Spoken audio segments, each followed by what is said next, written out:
Podemos abrir nossas Bíblias na carta de Paulo ao jovem Timóteo, no capítulo 3, segunda carta de Paulo a Timóteo, no verso 3, de 1 a 9.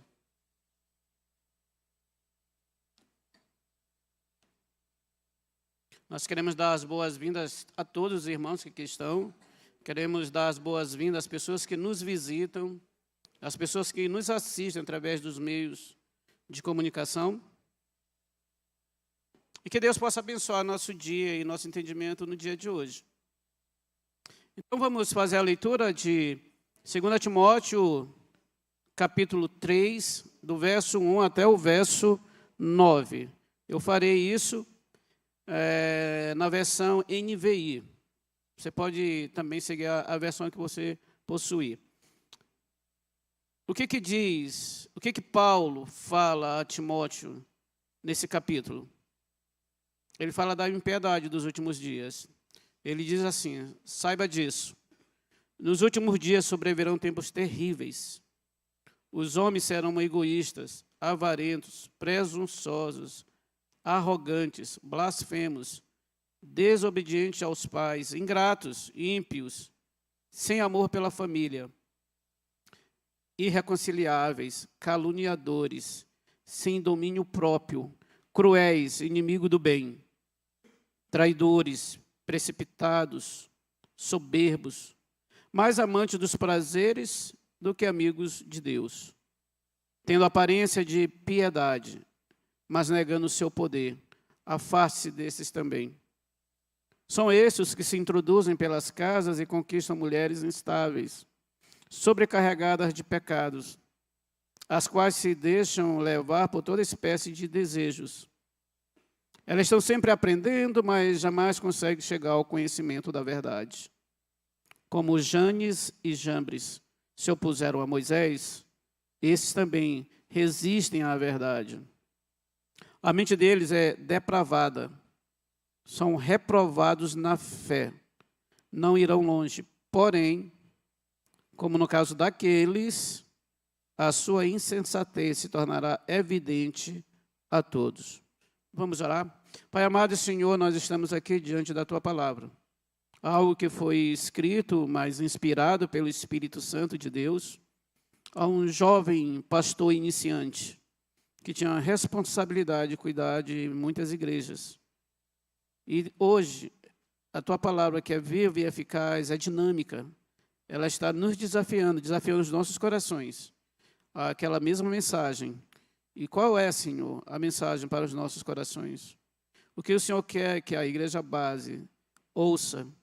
O que o Senhor quer que a igreja base, seus membros, cada componente que aqui estão, seja mudado em seus corações, ou sejam encorajados a continuar fazendo aquilo que está alinhado à Tua vontade? Não sabemos ainda, Pai. Então, abre nosso entendimento, abre nossos corações. Muitos desafios têm se apresentado em nossas vidas, coisas que ano passado nem sabíamos que enfrentaríamos.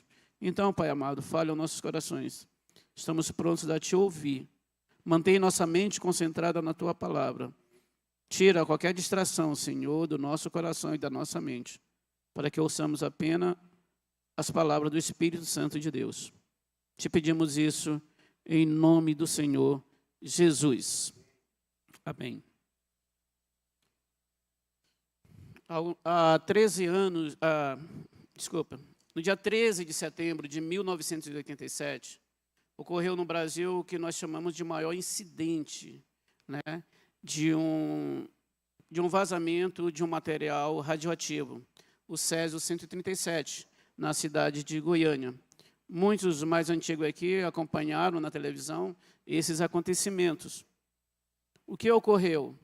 Nesse dia, 2 catadores entraram numa clínica que estava abandonada e encontraram numa sala de radiologia um equipamento para radioterapia. Não conheciam, não sabiam o que significavam. Esses 2 catadores pegaram esse material e levaram para vender. Tentaram tirar, eles ficaram 2 dias com esse material, e no dia seguinte levaram para um dono de ferro velho chamado Devair. Seu Devaí pegou esse equipamento, comprou da mão deles, ele abriu esse material. Só que dentro desse equipamento tinha uma cápsula com césio 137, elemento químico altamente radioativo que, em contato com a pessoa, causa danos irreversíveis. Então, Devaí já estava sendo contaminado pela radiação. Eles conseguiram abrir aquele invólucro, tirar uma cápsula que continha o césio, né? Ele chamava aquilo ali de marmita, porque era como se fosse grãos de arroz ali dentro. E eles abriram para ver o que era e ficaram impressionados que, durante a noite, aquilo ficava azul neon, brilhante, e eles ficaram encantados por aquelas cores. Devaí chamou seu irmão Ivo e falou daquilo. Ivo levou um pouco desse material e botou debaixo de Lady das Neves. Lady das Neves você não conhece e nem vai conhecer. Lady das Neves, na época, era uma criança de 6 anos. Ele pegou aquele pó luminoso e botou debaixo da cama dela, para fazer uma surpresa. Quando Lady desceu da cama e viu, se encantou com aquilo. E se deitou ao lado daquilo. E brincou, pegou naquilo, como toda criança curiosa. Lady foi jantar, pegou um ovo cozido, com as mãos ainda sujas, não tinha entendimento, conhecimento do perigo, da contaminação que estava sendo exposta, e comeu o ovo com aquele material radioativo. A esposa de Devaí, a Maria Gabriela, teve contato com esse material. E começaram a ficar... o que aconteceu com eles? O Devaí começou a ficar com um bronzeado esquisito. Os dentes deles começaram a ficar mole. Ele tinha ânsia de vômito, dor de cabeça, diarreia. Acho que está falando aqui, mas eu vou falar um pouco mais alto. Ele não tinha mais paladar. Eram os efeitos já da radiação, só que eles não sabiam. Então, a mulher dele pegou aquele material e levou para um local onde as pessoas poderiam cuidar daquele material, na vigilância sanitária. Isso foi no final de semana, ficou sábado e domingo lá, e as pessoas tiveram contato com isso. Os bombeiros vieram, porque não sabiam o que, e um bombeiro ia jogar dentro do rio, até que Deus mandou Walter Nunes, um físico nuclear, que com o contador Geiger, que é o instrumento para medir o grau de contaminação, de radiação, foi lá e conseguiu deter para que isso não acontecesse. Mas Maria Gabriela pegou um ônibus, foi da casa dela, e foi contaminando pessoas que nem sabiam que estavam sendo contaminadas. O resultado disso foi que mais de 1.600 pessoas foram contaminadas. Pasmem, dentro daquele invólucro só tinha 19 gramas do material radioativo. Já 1.600 pessoas já estavam contaminadas com aquilo, por falta de conhecimento. O Devaí, ele falou para o irmão dele que ele se apaixonou pela morte azul. Ele ficou encantado com aquilo, foi atrativo aos olhos dele. E o resultado é que tiveram que fazer um plano de emergência na cidade de Goiânia, levaram para um estádio, as pessoas ficaram isoladas. O dia deles era o seguinte, a rotina, eles tinham que tomar banho de 3 em 3 horas. Tudo bem que nós tomamos banho 3 vezes ao dia, mas eles tinham que tomar banho de 3 em 3 horas. Com a mistura de vinagre, com água, com sabão de coco e outros materiais e comprimidos, de 3 em 3 horas tinham que ser lavados, as roupas tinham que ser trocadas, os seus pés já estavam feridos, porque eles tinham que ser esfregados com vassouras, porque era o contato que eles tinham maior, né, com material radioativo, e eles eram colocados. É como se vocês estivessem aqui, todos como estão aqui, no ginásio, no vestiário do ginásio, só que todos nus. E uma mangueira de bombeiro jogava jato de água para lavar, e alguém equipado passando esse material. Essa era a vida dos contaminados pela radiação. Eles não podiam assistir televisão, não tinham contato com pessoas de fora. Os que eram mais graves mandavam para o Rio de Janeiro, e os outros ficavam em observação. eles foram discriminados pela sociedade daquele momento, porque foram contaminados. E não entendiam a contaminação, mas assim mesmo foram contaminados. O texto que nós lemos mostra o perigo que crentes indoutos correm diante da ação de mestres que vão contaminando a igreja de forma sistemática com suas heresias, que são os ensinos da velha serpente do Éden. Perigo. Ensinos contaminantes. Essa maçã faz uma alusão ao fruto proibido, que é contaminante, que é ensino de demônio, que é doutrina de demônio. Vamos prestar atenção ao que Paulo fala para Timóteo. Paulo está preso, nós temos que lembrar que Paulo está preso por causa do Evangelho. Ele enfrentou esses líderes religiosos, os hereges daquela época. Ele estava numa prisão na Marmetina, que era um calabouço romano, e de lá ele sairia para ser morto, ser decapitado. E Paulo escreve, essa última carta que ele escreve a Timóteo, né, dando instruções para ele. Antes disso, Paulo tem um encontro com os presbíteros na cidade de Mileto, e lá ele chama os presbíteros da igreja de Éfeso, e lá diz assim, olha, quando eu sair, lobos vorazes entrarão na igreja, e eles não pouparão o rebanho. Eu fico impressionado que essa instrução é para nós hoje. Paulo poderia dizer ao pastor Clóvis, eu vou sair, mas eu quero que deixe bem atento. Lobos vorazes entrarão na igreja base e não vão poupar os membros da base. Essa mensagem é para nós hoje, como foi para eles naquela época. Paulo dá essas instruções, ele vai morrer. Timóteo é um jovem pastor muito tímido, e ele e Tito foram responsáveis para cuidar de igrejas na Ásia Menor. Timóteo está na igreja de Éfeso. A igreja de Éfeso, no capítulo 19 de Atos, fala que eles praticavam magia negra. Quando eles se converteram, eles publicamente falaram que eles praticavam magia negra, que os livros de magia negra que eles possuíam, eles trouxeram para a praça e queimaram, numa demonstração que não faziam mais parte daquilo. Lucas faz um levantamento financeiro de quanto custaria todo esse material queimado, e nos dias atuais seria mais ou menos 2,5 milhões de reais. Eu acredito que no ano de 2025, nós, todos da igreja aqui, não consumimos em literatura cristã esse valor. Mas ali o evangelho entrou no coração daquelas pessoas improváveis de serem convertidas, a ponto deles não dar mais valor a finanças. Estamos abrindo mão de tudo isso. Isso era os crentes de Éfeso.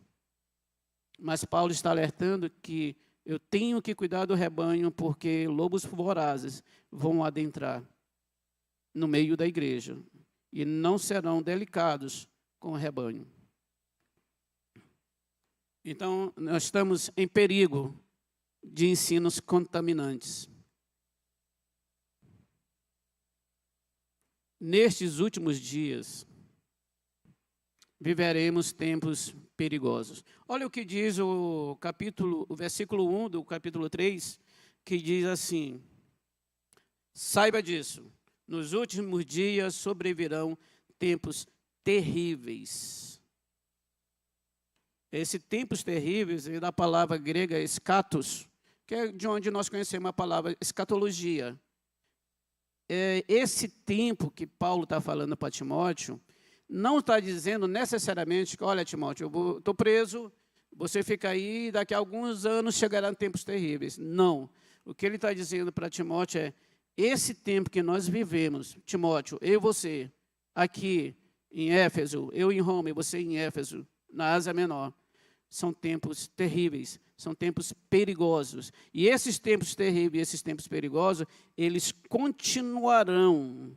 Né? O tempo aqui, quando a gente vai olhar na língua original, é kairos, É um tempo, não é o tempo cronos nosso, vai ser assim, esse tempo ele vai ser anunciado, esse tempo vai continuar e não vai cessar. Não pensem nós que aquele momento de Timóteo é mais terrível do que o nosso tempo hoje. Não. O que Paulo está dizendo é que sempre vai ficar mais difícil, sempre vai ficar mais perigoso. E se você estiver ouvindo por aí algum estudo, algum ensino, que as coisas estão pacificadas e vão melhorar, não é a palavra de Deus. A palavra de Deus diz que vai tudo piorar gradativamente, porque os homens serão egoístas e mais egoístas. Paulo está falando desses últimos dias, esses tempos terríveis. Quando ele fala de tempos terríveis, ele usa uma outra palavra grega que kalepos, que é a mesma, ela só aparece outra vez, essa palavra, quando Jesus se refere aos 2 gadarenos, que estavam possessos de demônios, que vieram ao encontro de Jesus, que eles atacavam, se feriam, se jogavam no fogo, ninguém podia conter, como uma besta indomável. É isso que Paulo está dizendo. Assim são esses tempos. Não é um tempo do meu relógio, não é um tempo de um mês. Ele disse que a sociedade vai viver tempos difíceis, porque os últimos dias serão terríveis, serão perigosos. Nós vivemos esses dias. Por isso, nestes últimos dias, não é algo que a gente vai passar brandamente e o Apocalipse vai chegar depois, a gente já está no céu. Não, ele está falando agora. E continuará, e vai piorar, e vai piorar. E por que esses dias serão perigosos, terríveis? Porque nesses últimos dias, os homens são narcisistas. Eu estive de serviço ontem no Corpo de Bombeiros, né? E eu, assim como o Robert, nós temos que ir para as festas de carnaval, né? Para esses eventos que acontecem na cidade. Não que nós queiramos, mas pela profissão somos obrigados a ir. E fomos para... Eu tive que ir na litorânea, um aviso, não vá para lá hoje, né? Não vá para lá hoje, a partir de 11 horas, todas as equipes do Corpo de Bombeiro, polícia, todo mundo está na litorânea, vem um cantor aí. Ele não é famoso no céu, digo de passagem. E talvez no oposto. Mas não vão para aquele lado. Procure outros restaurantes que não precisa acessar lá, porque está tudo fechado. Tá? E eu vi o narcisismo. Eu vi essa sociedade, eu estava estudando esse material, e eu vi essa sociedade egoísta ali. Eu vi essa sociedade narcisista. Eu olhei os homens egoístas, homens avarentos, presunçosos, arrogantes, homens que não temem mais a Deus. Eles se deram ao prazer. Você vê essas coisas, né? Aí, para melhorar meu dia, à noite, a gente foi para a Praça Nauro Machado, no Projeto Reviver. Pronto. Né? Pelo zum, o pessoal já sabe que não é legal. Então, gente, aberrações, aberrações e aberrações. E eu ficava olhando aquilo, misericórdia, Senhor, tem compaixão. Essas pessoas aí são a tua imagem e semelhança. Cristo morreu por elas. Mas a condição que eles vivem e os falsos mestres os contaminam com o engano. Eles estão enganados, contaminados por uma mente caída, possuída pelo pecado.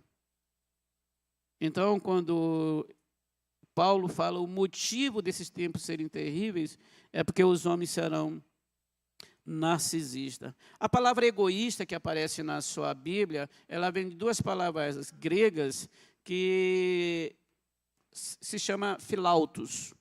Filéu é amor fraternal. Então, amor a si próprio. Os homens estão amando muito mais a ele mesmo do que o próximo, do que a Deus. E esse egoísmo narcisista está na sociedade e também adentra a igreja. Paulo não está alertando Timóteo: Timóteo, fecha as portas da igreja, que aqui está tudo tranquilo. Deixa eles se acabarem lá fora. Não. Paulo está dizendo isso, porque isso tinha entrado na igreja. E não pense que a nossa igreja é exceção. Nós também vivemos tempos difíceis. O Evangelho de Jesus Cristo precisa adentrar esse mundo contaminado de pecado, porque ele precisa brilhar como luz para salvar essas pessoas. Esse é o desafio da nossa igreja, da igreja dos nossos dias, da igreja desses tempos terríveis. Essa é a razão. Os homens são responsáveis pela situação desses últimos dias, essas ameaças que vivemos hoje. Homens maus, homens decaídos. Paulo descreve 19 expressões para falar tudo isso. E se você pegar a primeira palavra, filautos, a primeira palavra egoísta, pronto, ela vai sendo destrinçada, porque o homem egoísta, ele é avarento, ele ama a si, e para viver bem, ele tem que amar o dinheiro. Porque é o dinheiro que dá uma roupa boa, o dinheiro que dá uma casa num local bom, um carro, viagens. Ele passa a ser presunçoso, arrogante, e ele é blasfemo. O homem que é egoísta é blasfemo porque ele ama a si e não a Deus. O que Paulo está dizendo para Timóteo: Timóteo, identifica essas coisas na igreja. Luta contra essas coisas na igreja. Porque eu posso até ser um egoísta que chego na igreja, mas o Evangelho irá me mudar. Mas o narcisista, ele chega na igreja e ele quer que os outros compreendam como ele é. Eu sou desse jeito. As pessoas têm que compreender isso. É assim que eu ajo. Eu não me importo com o que as pessoas pensam de mim. São palavras que nós podemos atribuir a pessoas que frequentam a igreja, não ocultistas. Muitas pessoas não querem mudar, não porque não conhecem a palavra, mas por pura desobediência à palavra. São narcisistas. Todos têm que entender a sua maneira de agir, todos têm que ser compreensivos, e eu vou isolar todo mundo que não pense igual a mim. Eu vou deixar para lá. Eu sou irreconciliável, e isso não fica só na igreja. Porque Paulo avisa: olha, Timóteo, a igreja aqui, mas isso vai acontecer também nas famílias. Porque esses homens serão desobedientes aos pais. Deixa eu tentar trazer mais compreensão a esse texto. Nós pensamos igreja nesse formato, mas na época de Timóteo, na época de Paulo, não era esse formato. Eram nas casas. Paulo ia nas casas, onde se faziam as sinagogas. Eram pequenas casas, que nem os PBs. Né? Você pega como a irmã Keiko. É uma sinagoga na casa dela. Todos os irmãos vão para lá estudar a palavra de Deus. Assim era no tempo de Timóteo, assim era no tempo de Paulo. E Paulo passou 3 anos na cidade de Éfeso, e ele diz: eu ia de casa em casa. Ia de casa em casa levar o Evangelho. Por 3 anos, Paulo estava lá. E agora, depois de 3 anos trabalhando lá, pequenas igrejas que Timóteo estava responsável, tinham lobos vorazes para entrar nessas igrejas. E Paulo não podia fazer mais nada, porque ele sairia dali para a morte. Ele passa o cajado para Timóteo. E esse cajado hoje está em nossas mãos. Timóteo tinha que evangelizar muitas pessoas, falar não só do Evangelho, mas de defender o Evangelho. E ele tinha que fazer isso em muitas igrejas. O ano de 2025, quantas pessoas nós evangelizamos? 3? 20? Falamos desse Evangelho a algum parente nosso? Eu serei narcisista se eu, minha esposa e meus filhos são crentes e eu não me preocupo mais com ninguém. egoísmo da nossa parte. Em determinado grau, nós acabamos demonstrando essas expressões que Paulo fala a Timóteo. Eu não me preocupo mais com os perdidos, já que minha família está salva, tranquilo. Meu tio, um vizinho, colega da faculdade, eles que sabem, a igreja está aberta, se eles quiserem ouvir, vão lá. Né? Então, essa sociedade centrada em si mesmo era a sociedade do tempo de Timóteo, é a sociedade piorada nos nossos tempos, porque esse pessoal não vai ter amor pela família. Eu lá na Nauro Machado, eu olhei jovens bonitos, de mão dada, se beijando, homem com homem, mulher com mulher, entorpecido de drogas, álcool. Se aquilo ali não é um retrato de uma sociedade corrompida, não temos outro. Mas, por incrível que pareça, mais do que termos aversão a isso, é buscar no nosso coração o amor que Jesus teve por eles. Essas pessoas, elas são irreconciliáveis. Você vai lá falar com elas, elas já vêm na grosseria. Se elas são desobedientes aos pais, são ingratas ao que os pais fazem por elas, então, com certeza, são irreconciliáveis. E elas são caluniadoras. A palavra grega para caluniador é diaboloi. Sim, a mesma palavra do diabo. O diabo não é o nome de batismo dessa entidade, desse querubim guardião. Diabo é um adjetivo que é dado a ele por o que ele faz. Ele é o acusador, ele nos acusa dia e de noite. Você pensa mesmo que o diabo esqueceu o seu nome? A palavra de Deus diz que ele nos acusa de dia e de noite diante de Deus, dos pecados que cometemos. Deus ouve diaboloi na presença dele, acusando ele. Só que Deus diz para ele: o meu filho morreu por eles. Eles estão perdoados. O sangue do meu filho lavou o pecado deles. Por isso, caluniador, adversário, que é Satã, você não tem mais, eles não pertencem mais a vocês. João disse que se confessarmos os nossos pecados, ele é fiel e justo para os perdoar os pecados. Então, é essa geração, é essa sociedade cruel, inimiga do bem, precipitado, soberbo, eles são hedonistas, porque eles são mais amantes dos prazeres do que amigos de Deus. Eu vi aquela geração hedonista ontem, naquela praça. Eu vi lá na litorânea. Graças a Deus eu não vou hoje para lá. E muitos estão indo para lá. Pessoas que estão vindo de outros estados, da Baixada Maranhense, do sul do Maranhão. Conversando com algumas pessoas lá, que trabalham lá na estrutura na litorânea, não há mais hotel. Todos estão tomados de pessoas de uma sociedade corrompida pelo pecado, que quer dar vazão aos prazeres, porque eu sou egoísta, eu mereço, eu quero ser feliz, eu não quero mais esse casamento, porque eu tenho que buscar a minha felicidade.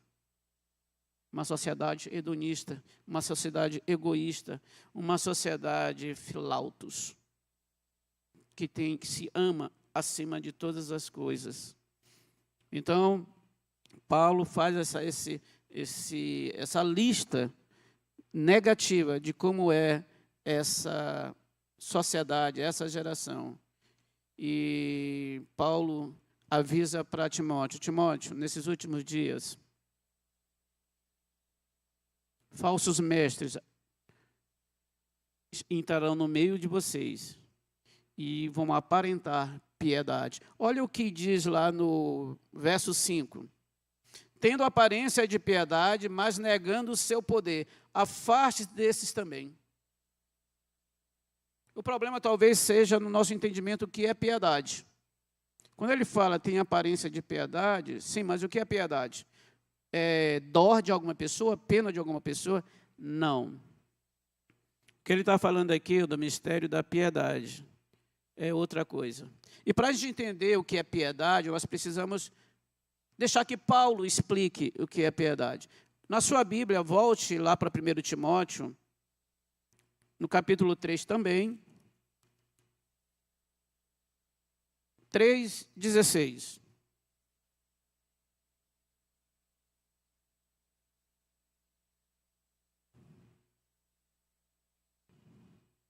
Já todos encontraram? Então vamos lá ler, porque Paulo vai explicar para a gente, primeiro, o que é o mistério da piedade.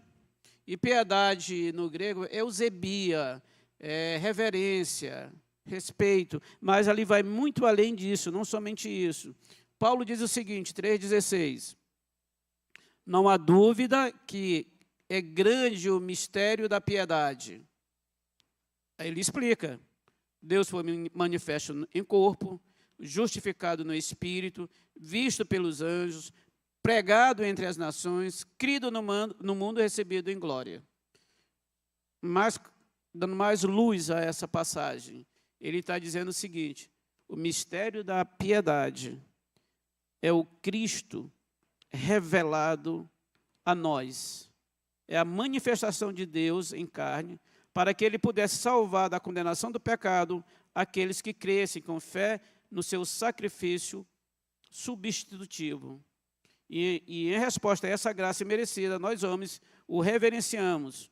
Reverenciamos a Deus em devoção, adoração, louvor, meditando na palavra, ensinando a palavra, na comunhão, no partir do pão, nas orações.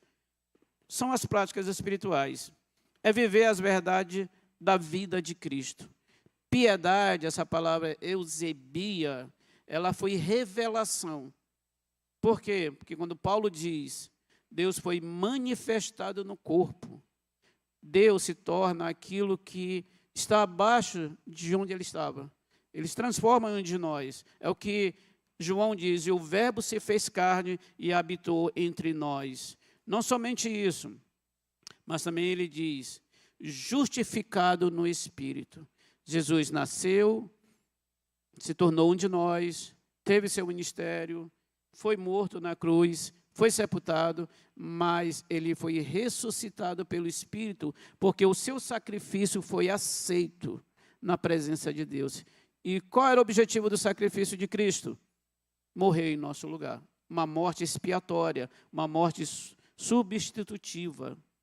Então, quando Paulo diz que ele foi justificado no Espírito, é porque Deus Pai aceitou e ressuscitou a Cristo através do Espírito Santo.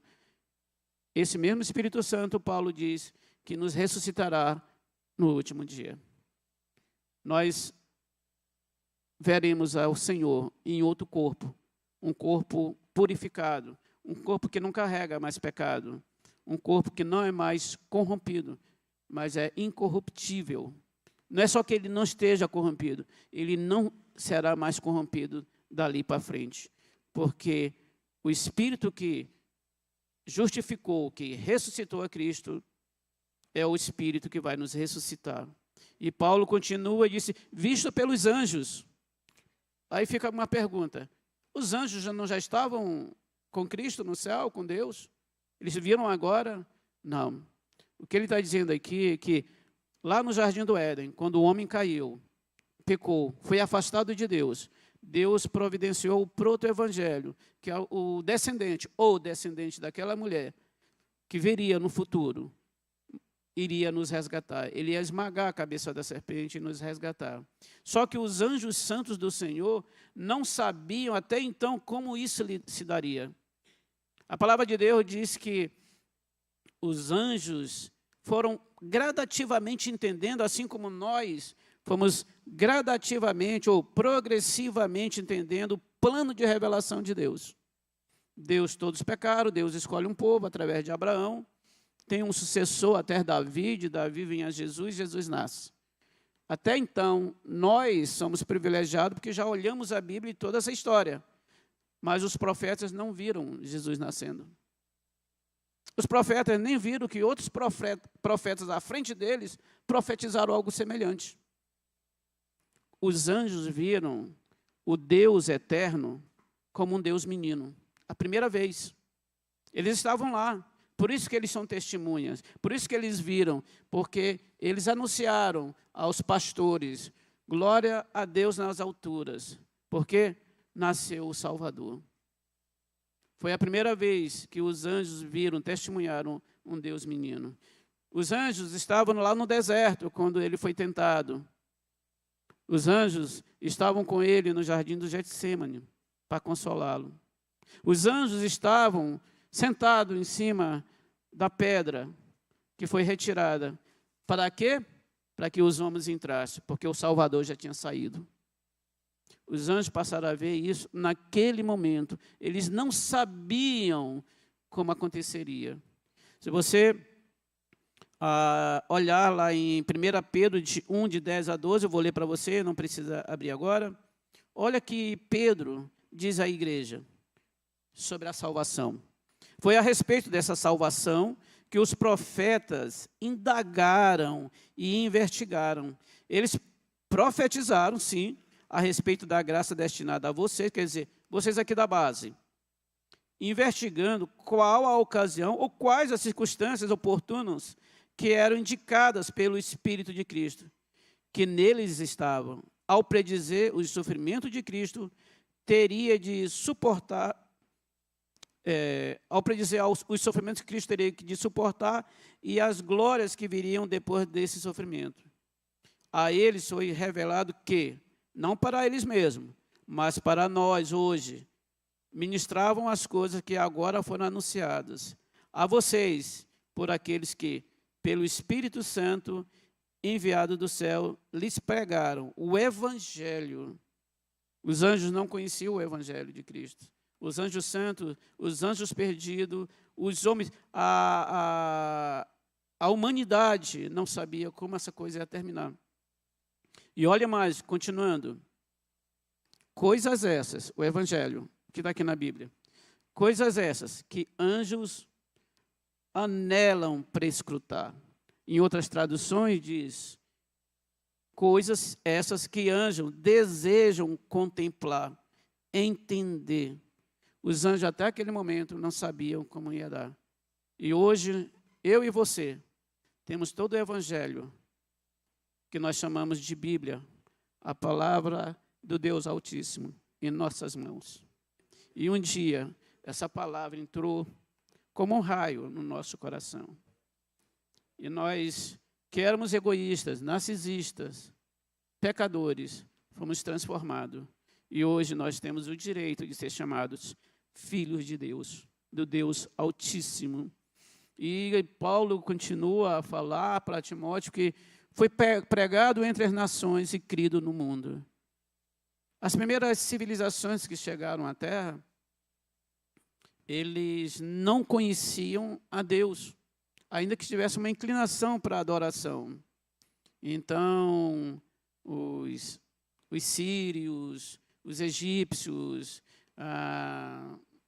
todas essas primeiras gerações, primeiras civilizações, não conheciam a Deus. Até que Deus, entre os babilônios, tirou Abraão, como nós já estudamos aqui na igreja, e foi caminhando paulatinamente, gradativamente, progressivamente, revelando aos poucos o seu plano redentivo. Então, em Jesus Cristo, agora todas as nações são alcançadas, todas as etnias são alcançadas. Então, esse é o mistério da piedade, que Cristo veio morrer por nós e foi justificado pelo Espírito. Os anjos viram isso. Foi pregado em todas as nações, criado no mundo, e ele foi recebido em glória. Isso é o mistério da piedade. Não há mais mistérios na Bíblia.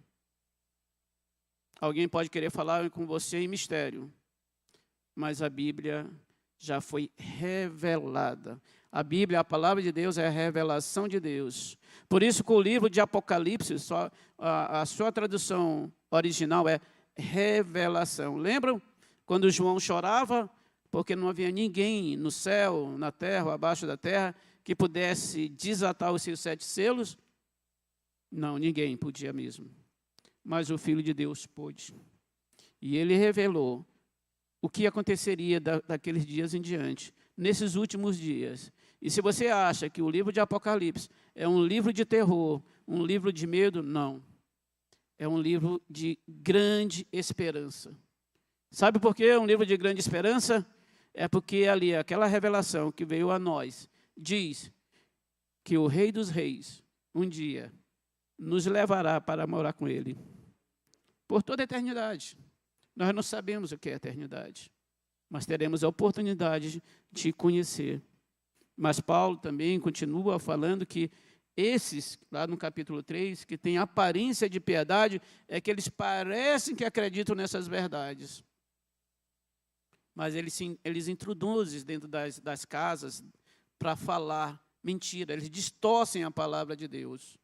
E, recentemente, um pastor que eu seguia, comprei muitos livros dele, admirava, tive a oportunidade em um congresso, ver uma palestra dele. Ele simplesmente disse que ele não crê num Deus que cria o inferno, porque as pessoas não irão para o inferno. Ele não crê nisso. É novo isso? Não. Salomão disse que não há nada novo debaixo do sol. No século II, Marcião já dividia o Deus irado do Velho Testamento e o Deus amoroso do Novo Testamento. Marcião criou uma Bíblia para ele. Ele pegou o livro de Lucas, algumas cartas paulinas e condenou todo o resto. Essas pessoas fazem isso hoje. E o problema é que tem muita gente que segue. Mas Paulo também fala para Timóteo que essas pessoas seguirão o mestre segundo a sua própria vontade. Então, não pense que uma multidão que está numa igreja, que você vê que aquele líder religioso fala coisas que não é da Bíblia, e ele é muito bom em enrolar, enganar aquelas pessoas. Não. Muitos até podem, mas na sua grande maioria eles querem aquilo. Porque eu quero mestre segundo o meu egoísmo, o meu egocentrismo. Eu quero mestres que falem coisas que eu gosto, porque eu tenho um amor maior por mim do que por outro. Eu não quero ir numa igreja que dizem, se você não aceitar Jesus como Salvador, você vai para o lago de fogo. O lago de fogo ficará com o diabo, os seus anjos, o falso profeta, a besta e todo aquele cujo nome não está escrito no livro da vida. Paulo está advertindo Timóteo. Timóteo, sinto muito, meu filho, mas eu tenho que te alertar. Serão tempos difíceis. Esses homens são assim, egoístas, egocêntricos, narcisistas, mais amantes de si do que amigos de Deus. Afasta-se dessas pessoas. Não devemos nos afastar dos pecadores. Ele está dizendo para Timóteo, afasta-se desses falsos mestres. Se há dentro da igreja, disciplina esses falsos mestres. Confronta esses falsos mestres. Não tenha medo de perder a amizade com esses falsos mestres, porque eles são perigosos nesses últimos dias. Eles contaminam a igreja. Eles, assim como o Césio 137, que foi levado de casa em casa, no ônibus, na praça, e foi levando e foi contaminando, assim é o ensino deles. Eles vão de casa em casa. E hoje, nós temos o mesmo modus operandi. Paulo evangelizou de casa em casa, os falsos mestres evangelizam o evangelho deles de casa em casa. E hoje nós estamos ainda pior. Os tempos não iam ficar mais difíceis? Ficaram. Porque na época de Paulo, eles tinham que andar muito para ir de uma casa a outra. Hoje não. Os falsos mestres estão no nosso celular. Nós vemos eles no serviço, deitado na cama, em todos os lugares. E ele fala ainda, Paulo fala ainda que esses falsos mestres, eles cativam mulherzinhas instáveis. O que ele quer dizer isso?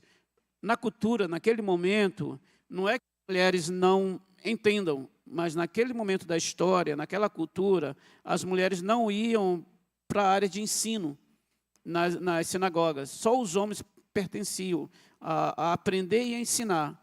E é nesse aprender e ensinar que eles repassavam nas suas casas. Só que o que Paulo está dizendo, e que a experiência dele, é que esses falsos mestres se aproveitavam da ausência do marido, porque ia trabalhar, e ia nas casas. E essas mulheres nunca aprendiam, viviam diante do ensino. Estão sempre aprendendo, mas jamais conseguem chegar ao conhecimento da verdade.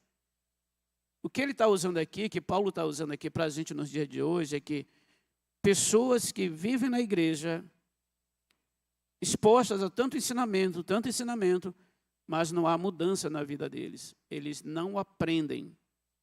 Você vai, talvez, voltar em alguma igreja que você tem amigos, que já há muito tempo estão ali, e que a cabeça ainda está muito lá atrás. Ele não vive o verdadeiro evangelho, porque ele vive exposto ao ensino, mas não absorve, não entende. Ele tem uma ortodoxia, que é o correto ensino. Ortopedia vem dessa palavra, que é ajeitar o osso para ficar reto, da maneira correta. Ortodoxia é o reto ensino. Mas não só ortodoxia, a gente tem que ir para a ortopraxia, ou seja, o que eu aprendi, eu tenho que praticar. Paulo está desafiando Timóteo. Timóteo, esse pessoal vem todo domingo na igreja, mas a vida deles não tem mudado. E o que tem impedido? O narcisismo, o egoísmo. Eu não vou dar um passo, eu quero ficar aqui na minha. O meu propósito de ir para uma igreja, porque eu já me feri em outras igrejas, é ficar observando, monitorando as igrejas, e se eu não tiver essa daqui, não está legal, eu vou para outra, e estão ensinando, mas eu não quero mais me envolver. E a palavra de Deus diz que nós devemos usar nossos dons e talentos, e eu quero deixar bem claro aqui, você tem um dom. Se você não está usando, você está em desobediência a Deus. Todos salvos em Cristo Jesus têm dom. E é justamente Paulo está falando que essas pessoas, elas são levadas a ensinos porque eles querem modismos. Paulo está alertando, a igreja de hoje, a igreja do nosso século, nós temos igrejas inclusivas. Aceita você. Como é que Deus pode negar o amor? Como é que Deus pode negar uma relação tão linda entre dois homens? Como é que esses dois homens casados não podem cear comigo na igreja? Tempos terríveis, tempos difíceis. E o só falar nisso aqui na base pode trazer consequências terríveis para a nossa igreja. Mas Cristo não nos chamou para sermos covardes, mas para pregar com autoridade do Espírito Santo de Deus. Eu e você temos autoridade, porque toda autoridade foi dada a Cristo, no céu e na terra, e Ele nos manda evangelizar, pregar a palavra dEle. E haverá momentos que iremos confrontar amigos, familiares, colegas, sim. Eu não posso pensar que o tempo vai fazer ele mudar por ele mesmo e eu só vou festejar com ele. Eu sou desafiado a pregar para as pessoas difíceis da minha família. Eu sou desafiado a pregar para as pessoas difíceis da faculdade, do meu serviço. E Paulo fala mais, olha Timóteo, no verso 8, como Janes e Jambres se opuseram a Moisés, esse também resistem à verdade. Janes e Jambres é mencionado no Targum judaico, não no livro de Êxodo, mas se referem àqueles mágicos, aqueles magos que se opuseram a Moisés, quando Moisés e Arão vão lá e transformam a água em vinho, transformam um pedaço de madeira em uma cobra, eles também fazem isso com os poderes das trevas. Esse é o que o Targum judaico se refere como Janes e Jambres. Assim como eles resistiram àquele que vai em nome de Deus, esses homens resistem nos dias de hoje a você e a mim, que vamos no nome do Deus Altíssimo. Tempos difíceis não cessarão, irão piorar. Eu queria ter uma outra palavra mais alegre para você, mas a palavra de Deus tem que ser pregada com fidelidade. Quando José estava preso numa masmorra egípcia, o padeiro e o copeiro foram presos. E ele revelou os sonhos deles dois. Para o copeiro, ele falou, olha, o teu sonho, esses 3 cachos de uva, são 3 dias que tu vai ficar preso, mas tu voltará ao teu emprego. O padeiro, muito animado com essa leitura que José fez, perguntou para José, e o meu sonho significa o quê? José disse, daqui a 3 dias, tu serás decapitado e o teu corpo será pendurado no madeiro. A coragem de José está na fidelidade da palavra de Deus. Acabou as mensagens de que pessoas vão ao inferno, de que pessoas vão perecer eternamente na segunda morte, porque não é agradável, não atrai multidões. Mas assim como José, assim como Paulo, eu e você, temos que ser firmes, fiéis à palavra de Deus, porque ela diz somente aqueles que creem por fé em Cristo Jesus passarão de condenados a filhos de Deus. O seu nome, o meu nome, hoje e para sempre, está escrito no livro da vida. Ninguém pode tirar, porque nada na terra pode nos separar do amor de Deus. Paulo está alertando o jovem Timóteo, um jovem tímido, que tarefa colossal caiu nas mãos de Timóteo.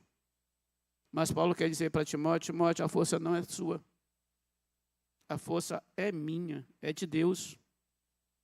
Você pensa que o evangelho é um método de persuasão seu? Não.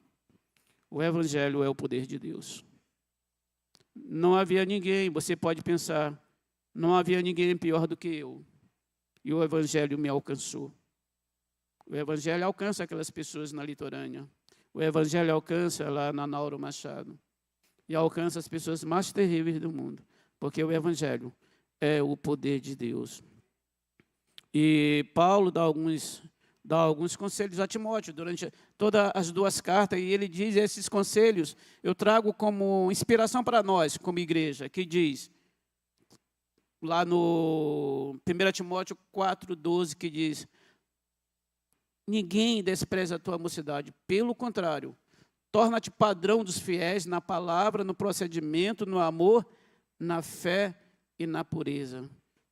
Paulo está dizendo para mim e para você que devemos ser padrão. Nós temos que manter o padrão da sã doutrina.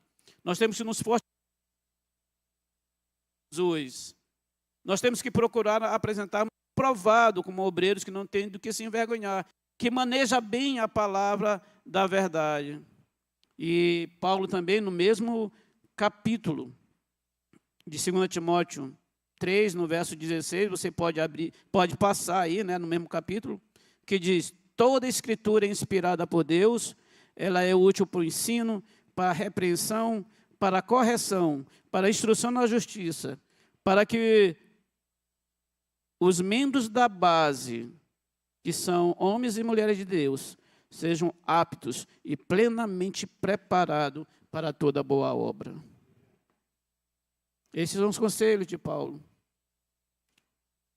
O físico nuclear, Walter Nunes, foi usado para impedir que a contaminação tomasse proporções maiores. Estava tão complicado em Goiânia naquele tempo que a garotinha de 6 anos, que morreu no Rio de Janeiro, a sua tia, Maria Gabriela,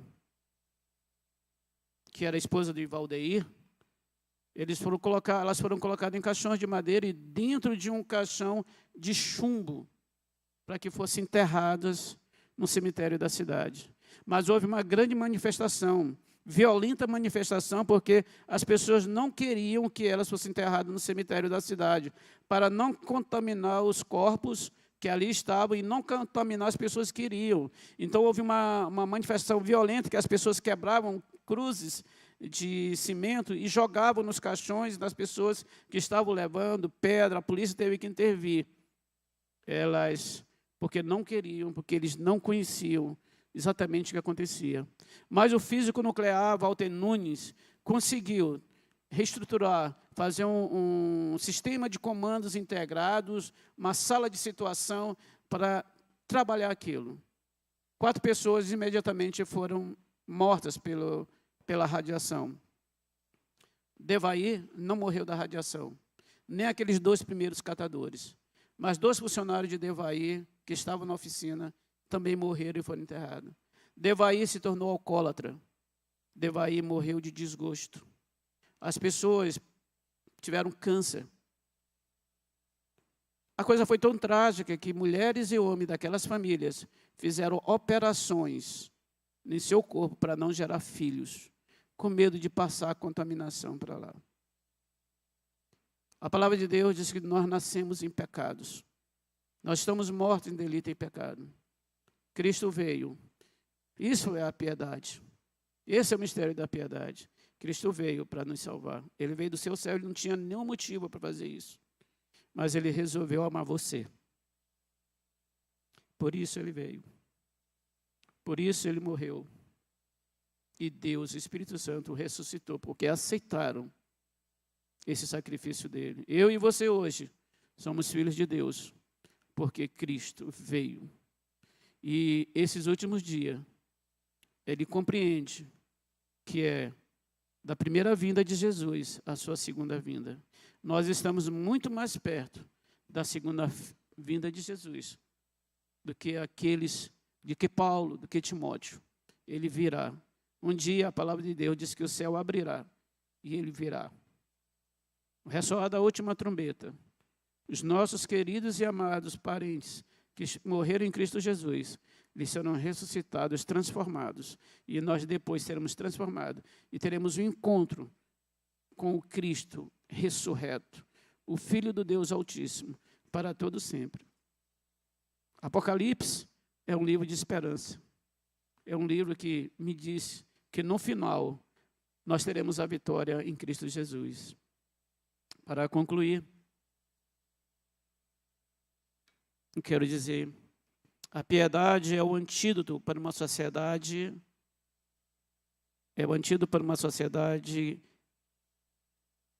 contaminada pelo pecado e autocentrada em si mesma. É um viver que agrada e glorifica a Deus.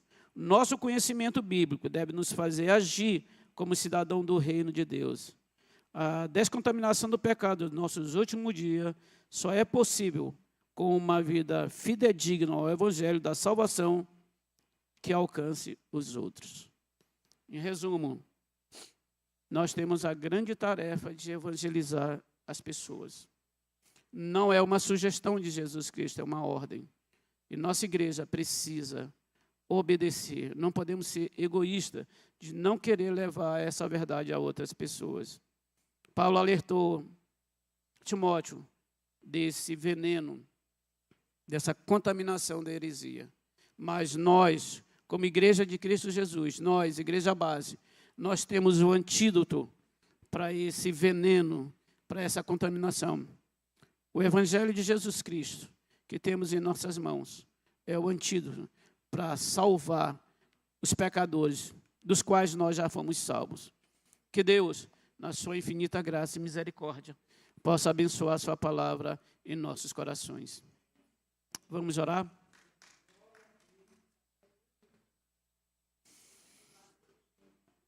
Pai amado, a tua igreja está aqui diante de ti, Pai amado. Esse desafio de evangelizar nossos parentes, esposo, esposa, filhos, pais, Pai amado, sempre foi muito difícil para nós. Nós reconhecemos, não somos super-heróis, Pai amado. Mas isso também nos incomoda, porque sabemos que estamos em desobediência a Ti. Nos ajuda, Senhor, nos dá intrepidez, nos dá ousadia para evangelizar. Senhor, que nós possamos nos apegar à Tua palavra, porque é a Tua palavra, Senhor, que traz a solução para os meus problemas e da minha família. Nos torna uma igreja apegada à Tua palavra, que confia na Tua palavra, porque Tua palavra é a verdade. Que possamos levar o Evangelho, que as heresias, Pai amado, sejam combatidas nessa igreja, que a contaminação do erro, das doutrinas de demônio, seja repreendida em nome de Jesus.